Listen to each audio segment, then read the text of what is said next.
ಎಲ್ಲರಿಗೂ ನಮಸ್ಕಾರ. ಜ್ಯೋತಿಷ ಜ್ಞಾನ ಯೂಟ್ಯೂಬ್ ಚಾನಲ್ಗೆ ಎಲ್ಲರಿಗೂ ಸ್ವಾಗತ. ಇವತ್ತಿನ ಒಂದು ವಿಡಿಯೋದಲ್ಲಿ ಈ ಮಕರ ರಾಶಿಯವರ ಒಂದು ಆರ್ಥಿಕ ಸ್ಥಿತಿ ಬಗ್ಗೆ ತಿಳ್ಕೊಳ್ಳೋಣ. ಮಕರ ರಾಶಿಯವರು ಹಣಕಾಸಿನ ವಿಷಯದಲ್ಲಿ ಒಂದು ಯಾವ ಥರ ಇರ್ತಾರೆ, ಉಳಿತಾಯ ಮಾಡೋದ್ರಲ್ಲಿ ಯಾವ ಥರ ಇರ್ತಾರೆ ಅಂತ ಈ ವಿಡಿಯೋದಲ್ಲಿ ಸರಿಯಾಗಿ ತಿಳ್ಕೊಳ್ಳೋಣ. ಈ ಸಾಮಾನ್ಯವಾಗಿ ಮಕರ ರಾಶಿಯವರು ಉಳಿತಾಯಕ್ಕೆ ತುಂಬ ಒಂದು ಹೆಚ್ಚು ಮಹತ್ವ ಕೊಡ್ತಾರೆ. ಇವರು ಮಕರ ರಾಶಿಯವರು ನೀವು ಬೇಕಾದರೆ ಅಬ್ಸರ್ವ್ ಮಾಡ್ಬೋದು. ಈ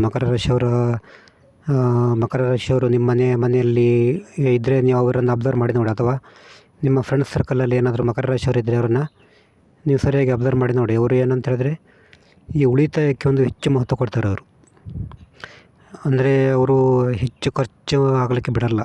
ಅಂದರೆ ಇವರು ಖರ್ಚು ಮಾಡೋದು ಕೂಡ ತುಂಬ ಕಡಿಮೆ. ಖರ್ಚು ಮಾಡಬೇಕಾದ್ರೂ ಕೂಡ ತುಂಬ ಒಂದು ಯೋಚಿಸಿ ಖರ್ಚು ಮಾಡ್ತಾರೆ. ಅಂದರೆ ಖರ್ಚು ಮಾಡುವಂಥ ಒಂದು ಸಿಚುವೇಶನ್ ಬಂದಾಗ ಅದು ತುಂಬ ಒಂದು ಆಲೋಚನೆ ಮಾಡಿಯೇ ಖರ್ಚು ಮಾಡ್ತಾರೆ. ಇವರು ಸುಮ್ಮನೆ ಎಲ್ಲ ಖರ್ಚು ಮಾಡಲಿಕ್ಕೆ ಹೋಗಲ್ಲ. ಇದು ಈ ಮಕರ ರಾಶಿಯವರ ಒಂದು ಆರ್ಥಿಕ ವಿಷಯದಲ್ಲಿ ತುಂಬ ಒಂದು ಪಾಸಿಟಿವ್ ಪಾಯಿಂಟ್ ಅಂತ ಹೇಳ್ಬೋದು. ಯಾಕಂದರೆ ಹಣಕಾಸಿನ ವಿಷಯದಲ್ಲಿ ಇವರು ತುಂಬ ಒಂದು ಸ್ಟ್ರಾಂಗ್ ಆಗಿಯೇ ಇರ್ತಾರೆ. ಸುಮ್ಮನೆ ಖರ್ಚು ಮಾಡೋದು, ಬೇಕಾಬಿಟ್ಟಿ ಖರ್ಚು ಮಾಡೋದು, ಅಥವಾ ಬೇರೆಯವ್ರಿಗೆ ಹಣ ಕೊಡೋದು, ಈ ಥರ ವಿಷಯ ಬಂದಾಗ ಇವರು ತುಂಬ ಒಂದು ಸೀರಿಯಸ್ ಆಗಿಯೇ ಯೋಚನೆ ಮಾಡ್ತಾರೆ. ಆ ಕಾರಣ ಇವ್ರ ಹತ್ರ ಸ್ವಲ್ಪ ಹಣ ಸೇವಿಂಗ್ ಆಗ್ತದೆ. ಯಾಕಂದರೆ ಈ ಒಂದು ಮೆಂಟಾಲಿಟಿ ಕಾರಣ ಒಂದು ಹಣಕಾಸಿನ ವಿಷಯದಲ್ಲಿ ತುಂಬ ಚೆನ್ನಾಗಿಯೇ ಇರ್ತಾರೆ ಇವರು.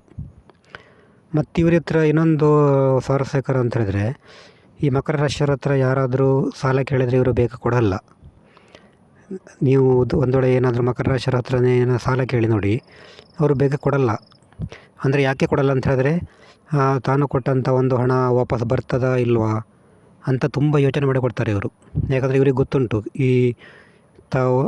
ಈ ಹಣದ ಒಂದು ಮೌಲ್ಯ ಇವರಿಗೆ ಚೆನ್ನಾಗಿ ಗೊತ್ತಿರ್ತದೆ ಮಕರ ರಾಶಿಯವರಿಗೆ. ಆ ಕಾರಣ ತಾನು ಕಷ್ಟಪಟ್ಟು ಗಳಿಸಿದಂಥ ಹಣವನ್ನು ಈಗ ಬೇರೆಯವ್ರಿಗೆ ಕೊಟ್ಟಿರೋದು ತನಗೆ ವಾಪಸ್ ಬರ್ತದಾ ಇಲ್ವಾ ಅಂತ ಒಂದು ತುಂಬ ಡೀಪಾಗಿ ಒಂದು ಥಿಂಕ್ ಮಾಡಿ ಅವರು ಆಮೇಲೆ ಹಣ ಕೊಡ್ತಾರೆ. ಇದು ಕೂಡ ಇವ್ರದ್ದೊಂದು ತುಂಬ ಪಾಸಿಟಿವ್ ಪಾಯಿಂಟ್. ಯಾಕಂದರೆ ಈಗಿನ ಒಂದು ಜನರೇಷನ್, ಅಂದರೆ ಈಗಿನ ಒಂದು ಕಾಲಮಾನದಲ್ಲಿ ಈ ಥರ ಒಂದು ಇದು ಅಗತ್ಯ ಇರ್ತದೆ. ಯಾಕಂದರೆ ಈಗ ಎಲ್ಲರೂ ಕೂಡ ಏಮಾರಿಸೋದು ಜಾಸ್ತಿ ನಮಗೆ. ಅದರಲ್ಲೂ ಕೂಡ ಹಣದ ವಿಷಯದಲ್ಲಿ ಎಲ್ಲರೂ ಏಮಾರಿಸೋದೇ ಜಾಸ್ತಿ. ಯಾಕಂದರೆ ನೀವು ಹಣ ಕೊಟ್ಟರೆ ಅದು ವಾಪಸ್ ಕೊಡೋದು ತುಂಬ ಕಮ್ಮಿ ಜನ. ಈ ಒಂದು ವಿಷಯದಲ್ಲಿ ಇವರು ತುಂಬ ಪಾಸಿಟಿವ್ ಆಗಿರ್ತಾರೆ. ಯಾಕಂದರೆ ಇವರು ಯಾರಿಗಾದರೂ ಒಂದು ಹಣ ಸಹಾಯ ಅದು ಮಾಡೋದು ಅಥವಾ ಸಾಲ ಕೊಡಬೇಕಾದ್ರೆ ತುಂಬ ಆಲೋಚನೆ ಮಾಡಿ ಕೊಡ್ತಾರೆ. ಸುಮ್ಮನೆಲ್ಲ ಕೊಡಲ್ಲ. ಇದೊಂದು ಇವ್ರದ್ದು ಪಾಸಿಟಿವ್ ಪಾಯಿಂಟ್. ಮತ್ತು ಇವರಿಗೆ ಮಕರ ರಾಶಿಯವರಿಗೆ ಈ ಹಣ ಇನ್ವೆಸ್ಟ್ ಮಾಡೋದ್ರಲ್ಲಿ ಕೂಡ ತುಂಬ ಒಂದು ಇಂಟ್ರೆಸ್ಟ್ ಇರ್ತದೆ. ಈ ಹಣವನ್ನು ಇನ್ವೆಸ್ಟ್ ಮಾಡೋದು ಅಂದರೆ ಇನ್ಶೂರೆನ್ಸು, ಈ ಥರ ಫಂಡು, ಶೇರ್ ಮಾರ್ಕೆಟು, ಈ ಥರ ಎಲ್ಲ ಇದೆಯಲ್ಲ, ಈ ಥರ ಎಲ್ಲ ಒಂದು ಹಣದ ಇನ್ವೆಸ್ಟ್ಮೆಂಟ್ ಮಾಡಬೇಕಾದ್ರೆ ತುಂಬ ಒಂದು ಚೆನ್ನಾಗಿ ಯೋಚಿಸಿ ಮಾಡ್ತಾರೆ. ಯಾಕಂದರೆ ಅದು ಕೂಡ ಹಾಗೆ ಇವರು ಇನ್ವೆಸ್ಟ್ ಮಾಡೋರು ಕೂಡ ತುಂಬ ಯೋಚನೆ ಮಾಡಿಯೇ ಮಾಡ್ತಾರೆ. ಹಣ ಹೂಡಿಕೆ ಮಾಡೋಕ್ಕೂ ಕೂಡ ಅದರಲ್ಲಿ ಏನಾದರೂ ಲಾಭ ಇದೆಯಾ ಅಂತ ಖಚಿತತೆ ಒಂದು ಮಾಹಿತಿ ತಿಳ್ಕೊಂಡು ಆಮೇಲೆ ಇವರು ಇನ್ವೆಸ್ಟ್ ಮಾಡ್ತಾರೆ. ಇದು ಕೂಡ ಇವರಿಗೊಂದು ಪಾಸಿಟಿವ್ ಪಾಯಿಂಟ್ ಅಂತ ಹೇಳ್ಬೋದು.